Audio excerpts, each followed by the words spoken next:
Hello hello hello. Radhe Radhe, जय श्री कृष्ण बच्चों। आज हम लोग स्टार्ट करने वाले हैं।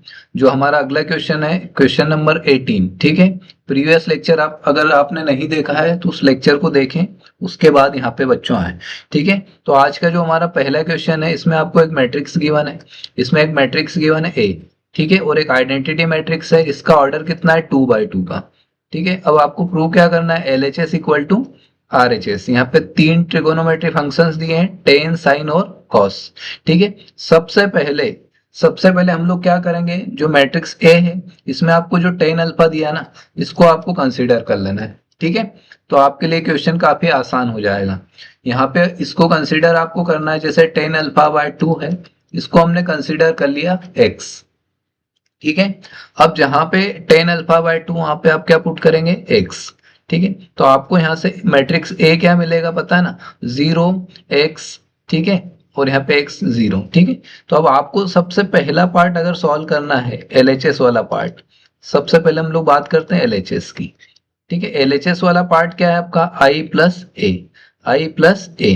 तो आई प्लस ए के लिए आपने देखा आई क्या है, एक आइडेंटिटी मैट्रिक्स जिसका ऑर्डर कितना है 2 by 2 का। तो आइडेंटिटी मैट्रिक्स आपको पता है बच्चों क्या होगा, 1 0 0 1। ठीक है। इसके बाद हम लोग बात करेंगे ए की। ए कौन क्या है, ए आपको गिवन एक मैट्रिक्स है, क्या है 0। 10 अल्फा/2 के प्लेस पे आप क्या रखेंगे, एक्स। और साइन क्या है यहाँ पे, माइनस। यहाँ पे क्या है 10 अल्फा/2, तो इसके प्लेस पे आप क्या रख देंगे, एक्स। ठीक है। और यहाँ पे क्या है आपके पास 0। ठीक है। ये मैट्रिक्स आपका कौन सा है, ए। ये कौन सा मैट्रिक्स है, ए। ठीक है। ये कौन सा मैट्रिक्स है, ए। ये आपको पता है ना, जहां पे 10 अल्फा/2 है उसके प्लेस पे हमने क्या पुट कर दिया है, एक्स। ठीक है। अब हम लोग बात करते हैं इन दोनों की। तो इन दोनों को अगर मैंने ऐड किया, इन दोनों को मैंने अगर ऐड किया, तो आपको पता है 1 किसके साथ ऐड होगा, 0 के साथ। तो क्या बनेगा 1। ठीक है। 0 प्लस माइनस एक्स, तो ये क्या बनेगा, माइनस एक्स। 0 प्लस एक्स क्या होगा, एक्स। और 1 प्लस 0 क्या होगा, 1। तो ये आपका क्या आ गया, आई। आई प्लस ए। ठीक है। ये आपका कौन सा पार्ट आ गया, एलएचएस। ठीक है। अब हम लोग बात करते हैं। ठीक है। हम लोग बात करते हैं सबसे पहले आई माइनस ए की। ठीक है। हम लोग बात करते हैं आई माइनस ए की, जो कि आपको यहाँ पे दिया है। ठीक है। आई माइनस ए, ये हम लोग पहले ही निकाल लेते हैं, बाद में इन दोनों का जब मल्टीप्लाई करेंगे आसानी से हो जाएगा। ठीक है। आई माइनस ए, जैसे आपने आई प्लस ए किया वैसे आई माइनस ए भी करना। आई आइडेंटिटी मैट्रिक्स है, 1 0 0 1। ठीक है। माइनस ए। ए आपके पास क्या है पता है ना, ए आपके पास क्या है, 0 - एक्स। 0 - एक्स, एक्स और क्या है 0। इन दोनों को आपको क्या करना है, माइनस करना है। ठीक है। इसमें से इसको माइनस करना है, तो क्या आएगा, 1 - 0 कितना आ जाएगा, 1। ठीक है। ये कितना आ जाएगा, 1। 0 माइनस माइनस प्लस क्या हो जाएगा, एक्स। ठीक है। 0 माइनस एक्स तो माइनस एक्स। 1 - 0 कितना हो जाएगा, +1। ठीक है। ये आपका क्या आ गया बच्चों, आई माइनस ए। ये क्या आ गया, आई माइनस ए। अब हमें क्या करना है, जो आरएचएस वाला पार्ट है ना, इसको सॉल्व करना है। आरएचएस वाले पार्ट में आपको दिया है कॉस अल्फा, साइन अल्फा। तो इन्हें भी हम लोग कहीं ना कहीं कौन से फॉर्म में लेंगे, एक्स वाले फॉर्म में। ठीक है। तो इसके पहले हम लोग क्या करते हैं, देखिए आपने क्लास 11 में पढ़ा होगा साइन 2 थीटा का फॉर्मूला। ठीक है। हाफ एंगल फॉर्मूला आपने पढ़े होंगे। साइन को अगर 10 वाले फॉर्म में राइट करना है, तो आप लोग कैसे राइट कर सकते हैं, 2 10 अल्फा/2, 1 प्लस 10 स्क्वायर अल्फा/2। ठीक है। और कॉस को आपको राइट करना, तो क्या राइट करेंगे, cos alpha. Half angle formula 1 minus 10 square alpha, 1 plus 10 square alpha. ठीक है। ये हमने कॉस और साइन को 10 के फॉर्म में चेंज किया, ताकि हम लोग 10 की वैल्यू रख सकें। अब 10 की वैल्यू आपने कंसीडर क्या की थी पता ना आपको, 10 के प्लेस पे क्या आएगा, एक्स। तो ये हो जाएगा आपका 2x। ये हो जाएगा 1 plus x square. Cos alpha क्या हो जाएगा यहाँ से, आपको पता है 1 minus x square 1 plus x square, क्योंकि हमने 10 अल्फा/2 को कंसीडर क्या किया, एक्स। आगे हम लोग बढ़ते हैं। आगे हमने देखा है कि जो आरएचएस पार्ट है, आरएचएस पार्ट में आपके पास ये दिया है, आपने आई माइनस ए फाइंड आउट कर लिया है। आई माइनस ए आपने फाइंड आउट कर लिया है। आई माइनस ए आपने क्या फाइंड आउट किया था बच्चों, यहाँ पे ये आपने फाइंड आउट किया था 1, ये था x, ये था -x, और ये क्या था 1।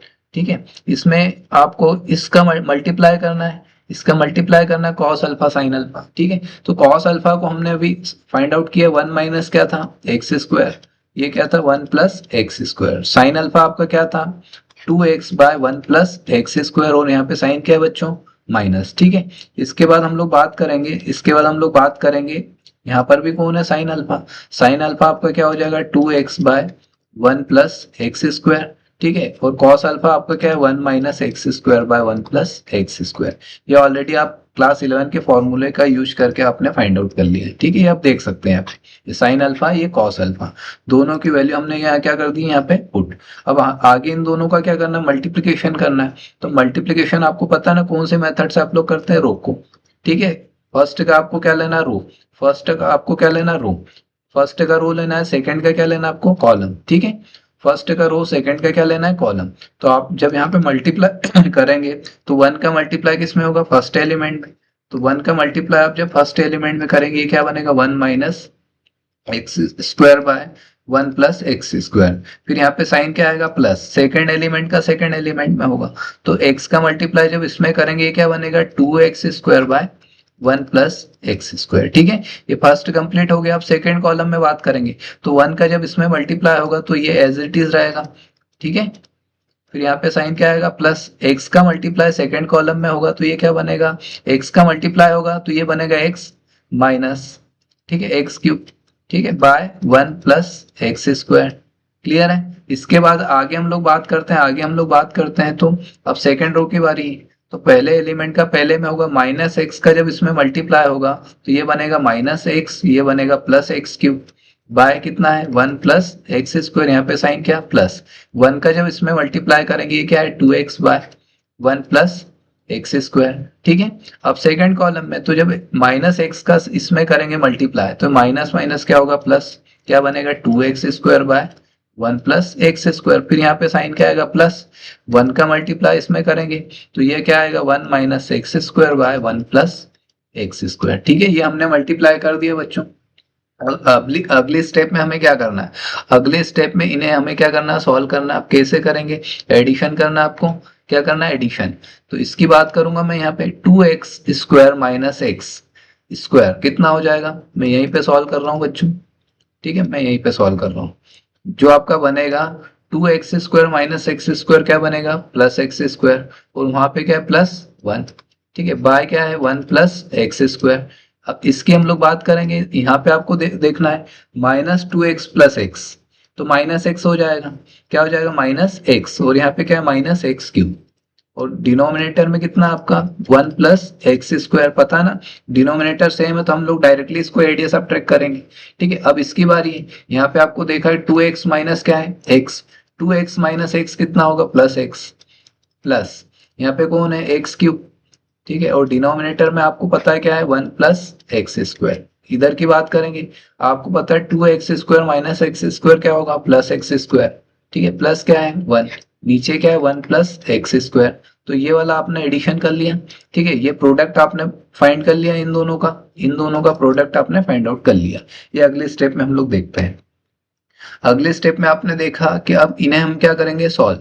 तो आपको पता है यहाँ पे ये 1 प्लस एक्स स्क्वायर है, डिनोमिनेटर में भी कितना है, 1 प्लस एक्स स्क्वायर, इससे क्या हो जाएगा, कैंसर। तो यहाँ पे आपको क्या मिलेगा, 1, ठीक है। इसकी हम लोग बात करेंगे, इसे कैसे सॉल्व करेंगे, तो माइनस एक्स जब कॉमन लेंगे तो माइनस के प्लेस पे क्या आएगा, प्लस, ठीक है, 1 बचेगा। यहाँ पे भी साइन क्या हो जाएगा, चेंज, क्या बचेगा, प्लस, यहाँ पे अंदर क्या बचेगा, एक्स स्क्वायर, और नीचे आपके पास क्या है, 1 प्लस एक्स स्क्वायर, इससे कैंसिल होगा, क्या बचेगा, माइनस एक्स। तो इसके प्लेस पे क्या आएगा बच्चों, माइनस एक्स, ठीक है, इसके प्लेस पे क्या आएगा, माइनस एक्स। इसकी बात करें हम लोग तो यहाँ पे भी एक्स आपने कॉमन लिया है, यहाँ क्या बचा है, 1 प्लस एक्स स्क्वायर, नीचे क्या है, 1 प्लस एक्स स्क्वायर, इससे कैंसिल होके क्या आएगा, एक्स आएगा, तो यहाँ पे प्लस क्या आ जाएगा, एक्स। इसकी बात करें, इससे कैंसिल होगा, क्या आएगा, 1। तो आपने इन दोनों को फाइंड कर लिया है। इसके प्लेस पे क्या आ गया बच्चों, 1। इसको आपने सॉल्व किए, साइड में मैंने बता दिया आपको, ठीक है, ये रफ वर्क है। तो इसके प्लेस पे क्या आ जाएगा, माइनस एक्स, इसके प्लेस पे क्या आएगा, माइनस एक्स, इसके प्लेस पे क्या आएगा बच्चों, प्लस एक्स। कैसे आया मैंने साइड में सॉल्व करके बता दिया है, ठीक है। इसके प्लेस पे क्या आएगा, 1। और ये आपका कौन सा पार्ट आ गया, आपने ये वाला पार्ट लिया था आरएचएस, ये आपको कौन मिल गया, एलएचएस के इक्वल। एलएचएस वाला पार्ट आप ऑलरेडी फाइंड कर चुके थे, ठीक है, एलएचएस वाला पार्ट आप ऑलरेडी फाइंड कर चुके थे। ये equation first, 1 minus x, x plus 1, ठीक है। तो ये दोनों पार्ट आपके क्या आ गए, इक्वल, ठीक है। एलएचएस इक्वल टू क्या हो गया यहाँ से, आरएचएस, ठीक है। ये आपने फाइंड आउट कर ली, ठीक है, हेंस प्रूव। ठीक है, आई होप ये क्वेश्चन आया होगा समझ में। अब हम लोग बढ़ते हैं हमारे अगले क्वेश्चन की तरफ। क्वेश्चन नंबर 19 है। तो 19 में बच्चों आपको क्या बोला गया है? 19 में ये बोला गया है कि एक फंड है 30,000 का। ठीक है, एक 30,000 का फंड है, इसको 2 बॉन्ड में इन्वेस्टमेंट किया है। 2 बॉन्ड में क्या किया? इन्वेस्टमेंट। ठीक है, तो इन्वेस्टमेंट किया तो आपने पहला इन्वेस्टमेंट कितना ये हमें पता नहीं है, तो हमने कंसिडर क्या करना है? एक्स। दूसरा इन्वेस्टमेंट जो रहेगा वो कितना बनेगा? 30,000 माइनस एक्स। ये दो इन्वेस्टमेंट उसने किए हैं, तो पहला जो दिया ना उसका रेट ऑफ इंटरेस्ट क्या दिया है? 5% पे। जो दूसरा मनी उसने दिया है ना, जो दूसरा बॉन्ड उसने दिया है उसका रेट ऑफ इंटरेस्ट कितना दिया है? 7%। ठीक है, तो उसने ये बोला है कि इनका जो दोनों इन्वेस्टमेंट किए इनका टोटल इंटरेस्ट कितना आ रहा है बच्चों?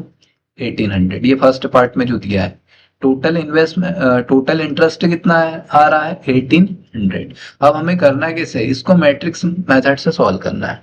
मैट्रिक्स मेथड से सॉल्व करना है। तो आपको पता है ना कि इंटरेस्ट क्या होता है? Principal into rate into time equal to क्या होता है? इंटरेस्ट। ठीक है, तो आपको प्रिंसिपल यहाँ पे ये अमाउंट दिया है, फर्स्ट अब सेकेंड। ठीक है, तो हम लोग कैसे स्टार्ट करेंगे इसको? आइए हम लोग देखते हैं। ठीक है, आइए हम लोग देखते हैं।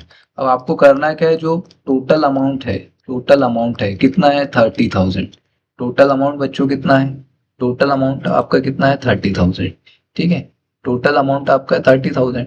तो आपको करना है क्या इसके अकॉर्डिंग? यहाँ पे 30,000 को 2 पार्ट्स में डिवाइड करना है। ठीक है, 30,000 को 2 पार्ट में क्या करना है? डिवाइड। ठीक है, तो हम लोग डिवाइड करते हैं। ठीक है, हम लोग क्या करते हैं? डिवाइड। तो फर्स्ट बॉन्ड के लिए अमाउंट क्या कंसीडर करेंगे? जो फर्स्ट बॉन्ड रहेगा इसको हम कंसीडर क्या कर लेंगे? एक्स। ठीक है, ये जो फर्स्ट बॉन्ड है इसको हमने कंसीडर कर लिया एक्स लेट। ठीक है, फर्स्ट बॉन्ड, फर्स्ट बॉन्ड में आपने इन्वेस्टमेंट कितना किया? Rupees x. ठीक है, और सेकंड बॉन्ड के लिए आप कंसीडर कर लेंगे, सेकंड बॉन्ड के लिए इन्वेस्टमेंट जो आपने किया है टोटल अमाउंट कितना है बच्चों? टोटल अमाउंट आपका कितना है? 30,000। ठीक है, तो आपने यहाँ पहला एक्स कंसीडर किया है, पहला क्या कंसीडर किया? एक्स। तो दूसरा कितना होगा? 30,000 माइनस क्या हो जाएगा? एक्स। ये आपने पढ़ा होगा। ठीक है, तो ये आपका सेकंड बॉन्ड में आपने कितना इन्वेस्टमेंट कर दिया? 30,000 माइनस एक्स। ठीक है, ये दो इन्वेस्टमेंट किए हैं। अब बात करते हैं कि पहले बॉन्ड में जो इन्वेस्टमेंट किया उस पर रेट ऑफ इंटरेस्ट कितना लिया है। ठीक है, तो interest for first bond, interest for first bond, first bond के लिए आपने कितना इंटरेस्ट लिया है? 5%। ठीक है, और ऐसा ही सेकंड बॉन्ड बॉन्ड के लिए आपने इंटरेस्ट कितना लिया है? सेकंड बॉन्ड के लिए इंटरेस्ट आपने कितना लिया है? 7%। तो ये दोनों मिला के टोटल इंटरेस्ट कितना बन रहा है? 1800। तो हमें बताना है कि फर्स्ट बॉन्ड के लिए कितना अमाउंट दिया है, सेकंड बॉन्ड के लिए कितना अमाउंट दिया है। ठीक है, ये आपको बताना है। अब हम करेंगे क्या? इसको मैट्रिक्स मेथड से सॉल्व करेंगे। आपको पता है कि principal into rate into time equal to क्या होता है? इंटरेस्ट। तो पहला जो आएगा वो क्या आएगा आपका? मैट्रिक्स कौन सा बनेगा? प्रिंसिपल का। जो सेकंड बनेगा वो किसका बनेगा? इंटरेस्ट का। अब प्रिंसिपल तो आपको पता है मेथड क्या होती है? रो को। तो पहले में आपको रो बनाना है, सेकंड में क्या बनाना है? कॉलम के अकॉर्डिंग करना है। ठीक है, तो आइए हम लोग अगले स्टेप में करते हैं। तो पहले आप समझ जाएंगे ये प्रिंसिपल, ये क्या है? रेट, और ये क्या है? Total interest. प्रिंसिपल आपको पता है ना, आपने इसको ओरिएंटली राइट करना है रो वाले मेथड में। तो ये पहला बॉन्ड। ठीक है, और ये आ गया आपका कौन सा? Second bond. ठीक है, अब हम लोग बात करते हैं इसको कॉलम वाले फॉर्मेट में राइट करना है। जो रेट ऑफ इंटरेस्ट है पहले के लिए कितना है? 5%। तो 5 बाय क्या हो जाएगा? 100। जब परसेंट हटेगा तो क्या लगेगा? नीचे 100। सेकंड के लिए कितना है? सेकंड के लिए कितना है? 7%। तो ये आ जाएगा 7/100। ठीक है, और टोटल आपको बोला है पहले पार्ट के लिए कितना? 1800। ठीक है, पहले पार्ट के लिए टोटल इंटरेस्ट कितना है? 1800। तो टोटल कितना आ गया? 1800। ठीक है, ये टोटल इंटरेस्ट आ गया जो कि उसने दिया है, टोटल इंटरेस्ट। अब इसे सॉल्व करना है। तो इसे सॉल्व करना है तो कैसे करेंगे? आपको पता है रो का मल्टीप्लीकेशन किस में होगा? कॉलम में। तो फर्स्ट एलिमेंट का फर्स्ट एलिमेंट में मल्टीप्लाई होगा। तो आपको यहाँ से क्या मिलेगा? 5x। ठीक है, 5x बाय कितना आ जाएगा? 100 प्लस सेकेंड एलिमेंट का सेकेंड में होगा, तो यहाँ पे दो नंबर है तो 7 का मल्टीप्लाई दोनों में होगा। तो पहले में होगा तो ये आएगा 2140 बाय 100। ठीक है, यहाँ पे साइन क्या है? माइनस। एक्स का होगा तो 7x/100 इक्वल टू कितना है बच्चों? 1800। अब हम इसे क्या करेंगे? सॉल्व करेंगे। इसे जब आप सॉल्व करेंगे तो आप पता है यहाँ पे ये कितना आ जाएगा? 100। ठीक है, इक्वल में कितना है 1800। इसे आपने सॉल्व किया, इसे सॉल्व किया तो 5x माइनस 7x कितना आ जाएगा माइनस 2x प्लस कितना है 2140। ठीक है, यहाँ तक आई होप क्लियर है। अब ये जो 100 है उधर किस में जाएगा मल्टीप्लाई में, तो हम लोग अगले स्टेप में करते हैं, अगले स्टेप में हम लोग करते हैं यहाँ से। ठीक है, जो 100 है उधर जाने पे क्या होगा बच्चों, उधर जाने पे क्या हो जाएगा आपका, ठीक है, जो 100 है उधर जाने पे क्या हो जाएगा मल्टीप्लाई, तो यहाँ पे आपके पास क्या minus 2x plus 2140 equal to कितना है 1800 था, इसमें 100 का मल्टीप्लाई करेंगे कितने जीरो आ जाएंगे 4। ठीक है, कितने जीरो आ जाएंगे 4। अब हमें यहाँ से इस इक्वेशन को प्रॉपर क्या करना है सॉल्व, तो यहाँ पे 8 ये वाला आ जाएगा, ये वाला पार्ट। ठीक है, 1 लाख कितना है यहाँ पे, ये आ जाएगा ये वाला पार्ट 1,80,000। ठीक है, 2,10,000। ठीक है, तो ये नंबर क्या हो जाएंगे माइनस, तो आपने यहाँ से देखा ये इधर जाने पे क्या हो जाएगा बच्चों माइनस 2140। ठीक है, जीरो का ध्यान रखना है, माइनस 2x, इसमें से जब इसे माइनस करेंगे तो आपके पास कितना आएगा 21 माइनस, तो माइनस साइन आएगा 30,000 आ जाएगा। ठीक है, 2,10,000 माइनस 1,80,000, तो इसको माइनस करने पे आप क्या देखेंगे माइनस आ रहा 30,000, ये माइनस साइन से माइनस साइन कैंसिल हो गया, 2x इक्वल टू कितना आया 30,000। अब जब 2 से इसको आप डिवाइड करेंगे तो कितना आ जाएगा 15,000। ठीक है, तो x का वैल्यू कितना आएगा बच्चों 15,000। तो जो पहला बॉन्ड था ना, जो फर्स्ट बॉन्ड था आपका, जो फर्स्ट बॉन्ड था इसमें इन्वेस्टमेंट कितना किया था, इन्वेस्टमेंट इन फर्स्ट बॉन्ड कितना था x था, तो आपका यहाँ से कितना आ जाएगा 15,000, कितना आ जाएगा बच्चों 15,000। ठीक है, investment in second bond, second bond में आपका कितना आ जाएगा बच्चों, आपने देखा था 30,000 माइनस क्या था x, तो 30,000 माइनस x की वैल्यू कितनी आ गई बच्चों 15,000। ठीक है, तो आपका यहाँ से सेकंड बॉन्ड में भी इन्वेस्टमेंट कितना आ जाएगा 15,000। ये आपके दोनों बॉन्ड के अमाउंट आ गए। ठीक है, जो मनी आपने इन्वेस्टमेंट किया था। ठीक है, तो आपको आई होप ये क्लियर हुआ होगा। अब हम लोग बढ़ते हैं हमारे अगले क्वेश्चन की तरफ। अगला क्वेश्चन आपका है क्वेश्चन नंबर 20। ठीक है, क्वेश्चन नंबर 20 में आपको क्या बोला है बच्चों, देखिए यहाँ पे एक स्कूल है, ठीक है, जहाँ पे बुक शॉप है, ठीक है, जहाँ पे 10 डजन केमिस्ट्री की बुक्स हैं, ठीक है, 8 डजन कौन सी बुक्स है फिजिक्स की, और 10 डजन इकोनॉमिक्स की। ठीक है, इनका सेलिंग प्राइस क्या है 80, 60 और 40। अब आपको यहाँ पे क्या फाइंड करना है, total amount of books of receive selling all the books. ठीक है, मैट्रिक्स अलजेब्रा का यूज करना है। आपको करना है क्या यहाँ पे, सबसे पहले तो आपको करना क्या है, देखिए यहाँ पे 1 डजन का मतलब आप समझ सकते हैं, 1 डजन इक्वल टू कितना होता है 12। ठीक है, 1 डजन में 12 होता है। ठीक है, तो आपको यहाँ पे करना है क्या है, आपको डजन के फॉर्म में दी है बुक्स। ठीक है, तो यहाँ से सबसे पहले हम लोग कंसीडर करेंगे लेट नंबर ऑफ बुक्स। इस बुक्स को कौन से फॉर्म में ले लेंगे, इसको मैट्रिक्स के फॉर्म में लेंगे, तो ए कंसीडर कर लिया। अब पहला जो आता है ना बुक्स है, बुक्स का मल्टीप्लाई हम लोग किस में करेंगे रेट में, जो बुक्स है ना इसका मल्टीप्लाई किस में करेंगे, बुक का मल्टीप्लाई रेट में करेंगे, तो हमें क्या मिल जाएगा अमाउंट। जब बुक का मल्टीप्लाई रेट में करेंगे तो हमें क्या मिलता है अमाउंट। तो आपको करना है क्या, यहाँ से आपको पहले के लिए नंबर ऑफ बुक्स को ए लेना है, मैट्रिक्स के फॉर्म में राइट करना है। तो यहाँ पे बुक्स कितनी है बच्चों, सबसे पहली बुक कौन सी है केमिस्ट्री की, सबसे पहली बुक केमिस्ट्री, फिर फिजिक्स और फिर कौन है इकोनॉमिक्स। ठीक है, अब हम लोग डायरेक्टली बात करेंगे कैसे, आपको इसको मैट्रिक्स के फॉर्म में रखना है। अब यहाँ पे आपने देखा कि जो केमिस्ट्री इसकी कितनी बुक है 8 डजन बुक है, तो 1 डजन में कितना होता है 12, तो ये टोटल कितनी हो जाएगी 96। ठीक है, पहले केमिस्ट्री की बुक कितनी है 10, कितनी है 10, तो ये आपका कितना हो जाएगा 120। ठीक है, ये कितना हो जाएगा 120। ठीक है, फिजिक्स की कितने डजन है, फिजिक्स की 8 डजन है, जो फिजिक्स इसकी बुक कितनी है 8 डजन, तो फिजिक्स के लिए आप कितना हो जाएगा 12 इंटू 8 कितना हो जाएगा 96, तो इसका नंबर ऑफ बुक्स कितना हो जाएगा 96। इकोनॉमिक्स की कितनी 10 डजन, तो ये नंबर ऑफ बुक्स कितनी हो जाएगी 120। अब बात करते हैं हम लोग सेलिंग प्राइस की, तो सेलिंग प्राइस को हम लोग है ना, सेलिंग प्राइस को हम लोग मैट्रिक्स बी कंसीडर कर लेते हैं। ठीक है, मैट्रिक्स बी। अब सेलिंग प्राइस कितना है बच्चों, सेलिंग प्राइस को हम लोग कॉलम वाले फॉर्मेट में राइट करते हैं।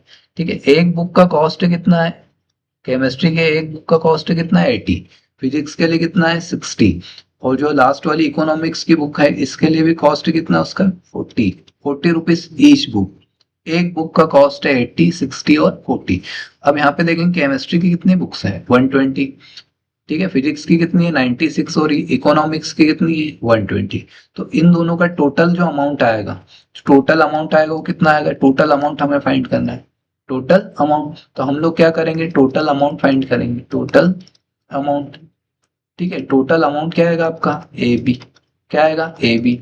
ए और बी का आपको क्या करना है, प्रोडक्ट फाइंड करना है, वो आपका क्या आ जाएगा टोटल अमाउंट। आइए हम लोग अगले स्टेप में करते हैं, ठीक है। अगले स्टेप में हम लोग करते हैं, अगले स्टेप में आपको करना है बच्चों, तो आपको ये ध्यान रखना है, ठीक है। ए का जब बी में करेंगे तो टोटल अमाउंट मिलेगा। ए आपके पास क्या था, ए आपके पास क्या था 120, ये था 96 और ये कितना था 120। बी वाला जो है सेलिंग प्राइस है, सेलिंग प्राइस आपको कितना दिया था, सबसे पहले सेलिंग प्राइस आपको, सेलिंग प्राइस कितना दिया 80, 60 और ये कितना है 40, ठीक है। इन दोनों का मल्टीप्लाई करेंगे, 12 का मल्टीप्लाई किसमें होगा बच्चों, फर्स्ट रो है, ठीक है, 80 में होगा, 12 8 है ना, 12 इंटू 8 कितना होगा, 12 इंटू 8 कितना होगा 96, और यहाँ जीरो कितना है, डबल जीरो है, ठीक है। 96 का किस में होगा, 96 का किस में होगा बच्चों, 60 में होगा। अब जब 96 का 60 में मल्टीप्लाई होगा तो बच्चों ये कितना हो जाएगा, ये कितना हो जाएगा, ये कितना हो जाएगा 57, ठीक है, 5760। अब 12 फोर जा कितना होता है 48, और ये कितना आ जाएगा डबल जीरो। अब इनको टोटल आप करेंगे बच्चों तो टोटल कितना हो जाएगा 20, ठीक है, 160, ठीक है, 20160। आप मल्टीप्लाई करके देख सकते हैं, 12 8 जा कितना होता है 96, ठीक है, 96 का 6 में मल्टीप्लाई करेंगे आपको ये मिलेगा, ठीक है, और 12 का जब मल्टीप्लाई इसमें करेंगे ये मिलेगा। तो टोटल आपने जब इन तीनों को ऐड किया तो आपको क्या मिला 20160, 20,160। ये टोटल आपका क्या रहेगा अमाउंट, ये आ गया आंसर, ठीक है, total selling price, total amount, ठीक है। आई होप ये आपको क्लियर हुआ होगा, ठीक है। आइए हम लोग अब अगले क्वेश्चन की तरफ जाते हैं, जो हमारे दोनों ऑब्जेक्टिव है, इंपॉर्टेंट है, ये ध्यान रखना है, ठीक है। अब आपको करना क्या है बच्चों, यहाँ पे आपको दिया एक्स, ठीक है, एक्स वाई जेड डब्ल्यू पी, ये मैट्रिसेस है, इनके ऑर्डर दिए, एक्स का ऑर्डर कितना दिया है 2/n, ठीक है। जो अगला दिया है वाई, वाई का ऑर्डर कितना दिया है बच्चों 3/k। जो अगला है, अगला आपके पास है जेड, जेड का ऑर्डर क्या दिया है बच्चों यहाँ पे 2/p, ठीक है। इसके बाद डब्ल्यू है, डब्ल्यू का ऑर्डर दिया है n/3, ठीक है। और जो लास्ट वाला है ना पी, पी का ऑर्डर क्या दिया है p/k, ठीक है, pk, ये ऑर्डर दिए। अब आपको यहाँ पे पहले जो 21 वाला है ना, 21 वाला ऑब्जेक्टिव, इसमें क्या पूछा है, आपको रेस्ट्रिक्शंस बताना है यहाँ पे, ठीक है। जो आपको दिया ना पी वाई प्लस डब्ल्यू वाई, ये दिया है पी वाई प्लस डब्ल्यू वाई, इसके लिए क्या रहेगा, ठीक है, कौन सा करेक्ट ऑप्शन रहेगा, पी वाई, पी और वाई का जब हम प्रोडक्ट निकालेंगे थोड़ा इस तरीके से समझते हैं। पी का ऑर्डर क्या है बच्चों, पी का ऑर्डर आप देख सकते हैं क्या है पीके, पी का ऑर्डर क्या है पीके, ठीक है। वाई, वाई का ऑर्डर क्या है, वाई का ऑर्डर आप देख सकते हैं यहाँ पे कितना है 3k, 3/k, ठीक है। इन दोनों का प्रोडक्ट कब पॉसिबल है, तो देखो आपको पता है कि ये दोनों क्या होना चाहिए इक्वल, तो यहाँ से k की वैल्यू कितनी मिल गई आपको 3, ठीक है, k की वैल्यू कितनी मिल गई 3, ये क्लियर है। अभी हमारे k की वैल्यू क्या है 3, ठीक है, k की वैल्यू क्या आ गई 3। अभी c वाला और a वाला दोनों ऑप्शन है, अब देखते हैं क्या होना चाहिए। तो अगली स्टेप में आपको क्या करना है प्लस डब्ल्यू आई, अब डब्ल्यू आई भी आपको निकालना, तो डब्ल्यू आई क्या आएगा आपके पास, डब्ल्यू आई आपके पास क्या आएगा, ये डब्ल्यू, जो डब्ल्यू है, ठीक है, डब्ल्यू का यहाँ पे आपके पास क्या दिया n/3, इसका ऑर्डर क्या दिया n/3। और y का ऑर्डर आपको पता है, y का ऑर्डर कितना है बच्चों, y का ऑर्डर आपको दिया है यहाँ पे 3/k, 3/k, 3/k। तो जो इनका प्रोडक्ट आएगा ना, इनका क्या आएगा प्रोडक्ट, जो डब्ल्यू आई आएगा, इनका प्रोडक्ट कितना आएगा, इसका ऑर्डर क्या आएगा बच्चों आपको पता है, ये तो होगा इक्वल, इसका ऑर्डर जो आएगा क्या आएगा n/k, n/k, ठीक है, n/k। और पी वाई जो है, पी वाई का ऑर्डर कितना है, पी वाई का ऑर्डर कितना है p/k, जो पी वाई है इसका ऑर्डर क्या आएगा p/k, ठीक है। अब इन दोनों को जब हम ऐड करेंगे, इन दोनों को हम क्या करेंगे पी वाई और डब्ल्यू वाई को ऐड करेंगे, तो इनको ऐड कब कर सकते हैं, जब इनका ऑर्डर क्या रहेगा, सेम। जब इनका ऑर्डर क्या रहेगा, ये दोनों क्या रहेंगे, एक दूसरे के इक्वल, ये दोनों एक दूसरे के क्या रहेंगे, इक्वल। तभी हम बोल सकते हैं कि इन दोनों को ऐड करेंगे तो P किसके इक्वल आ जाएगा, N के। तो यहाँ से जो P है किसके इक्वल आ जाएगा, N के। जो P है किसके इक्वल आ जाएगा, N के। तो आपने देखा, आपने क्या देखा, K किसके इक्वल आ गया बच्चों, K किसके इक्वल आ गया, 3 के। K किसके इक्वल आ गया, 3 के। और P किसके इक्वल आ गया, N के। तो आपका करेक्ट आंसर क्या होगा, A। आपका करेक्ट आंसर क्या होगा बच्चों, A। आई होप ये चीज आपको क्लियर थी। ठीक है, आपका करेक्ट आंसर क्या आ गया, A। ठीक है, अब आगे हम लोग बात करते हैं, तो अगला जो आपका है क्वेश्चन नंबर 22। क्वेश्चन नंबर 22, इसमें आपको क्या दिया है बच्चों, इसमें आपको दिया है, ठीक है, इसमें आपको दिया है if n equal to p. n किसके इक्वल है, n किसके इक्वल है, p के। n इक्वल है p के, तो आपको उसने बोला है 7x माइनस 5z, ये बोला है। अब ये कोई भी दोनों सेम ऑर्डर के होंगे तभी एड या क्या होंगे, सब्ट्रैक्ट। तभी एड और क्या होंगे, सब्ट्रैक्ट। ये x है, x का ऑर्डर आपको पता है क्या है, x का ऑर्डर आपको दिया ना, x का ऑर्डर कितना था बच्चों, 2/n। x का ऑर्डर कितना दिया था, 2/n। इसका ऑर्डर क्या है, 2/n। ठीक है, और यहाँ पे z है, z का ऑर्डर क्या दिया है, 2/p। ठीक है, तो इनका ऑर्डर क्या रहेगा, सेम। इनका ऑर्डर क्या रहेगा, सेम, 2/n या फिर 2/p। इनमें से जो भी आपका यहाँ करेक्ट ऑप्शन है वो आप देख सकते हैं। तो यहाँ पे आपको करेक्ट ऑप्शन क्या मिलेगा, 2/n। ये आप देख सकते हैं, ये 2/n। ठीक है, तो ये सारी चीजें आज की क्लियर हो गई है। अब हम लोग बढ़ते हैं क्या, अगले एक्सरसाइज की तरफ, जो कि आपका नेक्स्ट लेक्चर रहेगा। ठीक है, आपको ये 3.2 कंप्लीट करवा दिए बच्चों। अब जो भी आपके डाउट्स हो वो आप कमेंट बॉक्स में पूछ सकते हैं। ठीक है, जो भी आपके डाउट्स है आप कमेंट बॉक्स में पूछ सकते हैं। इसी तरीके से बच्चों आप बने रहिए, आपको पूरा सिलेबस एनसीईआरटी का पूरा कंप्लीट सिलेबस में करवाऊंगा। ठीक है, अगले लेक्चर के लिए हम लोग मिलते हैं, तब तक बने रहिए मेरे चैनल मैथ्स ऑर्बिट आरके के साथ। अगर आपको चैनल पे जो पढ़ाया जा रहा है अच्छा लग रहा है बच्चों, तो चैनल को लाइक शेयर और सब्सक्राइब जरूर करें बच्चों, ताकि मुझे मोटिवेशन मिले और मैं आपको और बेटर करके दूं। ठीक है, धन्यवाद।